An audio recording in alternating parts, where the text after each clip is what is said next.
drink here. Not me. All right, I got a poem. I wrote it the other day. No one has to worry about the eardrums. You're safe.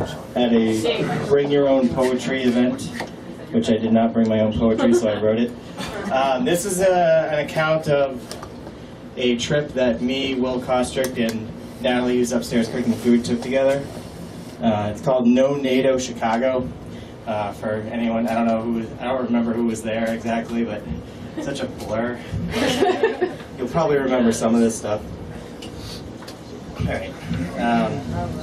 So we uproot our lives. We decide to drive across half our country or more to fight militarism parading around as peace, to steal from the rich and give to the poor. Arriving late in a thriving city, now abandoned, vehicles of war surround us and let us know our freedom has limits and is ever shrinking. Our whole world, we assemble peacefully, they want war. Loose definitions detain soldiers of peace. Dissidents and press are silenced by violence. Fences to corral and detain forget. Our whole world is a free speech zone. Video recording is now a crime. We record anyway. Evidence is the enemy of liars and thieves. Speaking the truth is now a crime. We speak truth anyway. Truth is the enemy to the violent and cruel.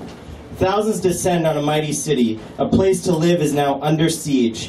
One giant asshole party. Turn streets of beauty into violence and shit. We try logic and no one cares. We explain that repeated history of overstretched empires based on death. We reduce our argument to emotions. Don't be NATO, bro.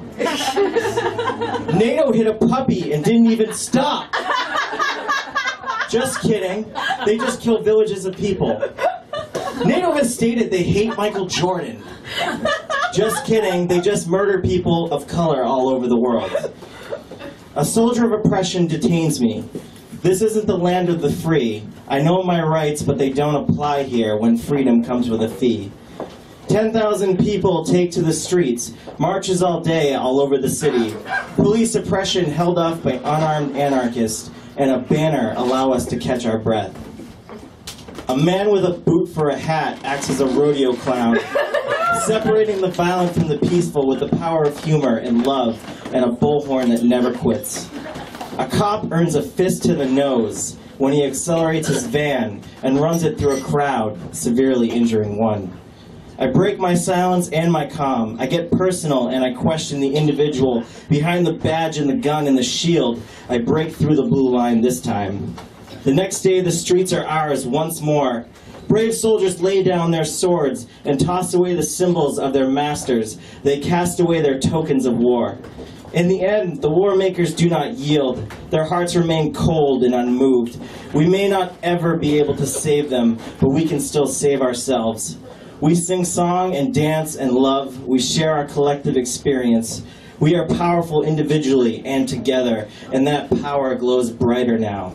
We step away from the world they've made of violence and death and exploitation. We step into a new light, a new wavelength. We step towards peace and freedom. I bet we leave behind their world and we decide to create our own. You won't see it happen all at once, but the winds of change are blowing. I bet you can visualize. I bet you can be the change you want to see. I bet you can picture your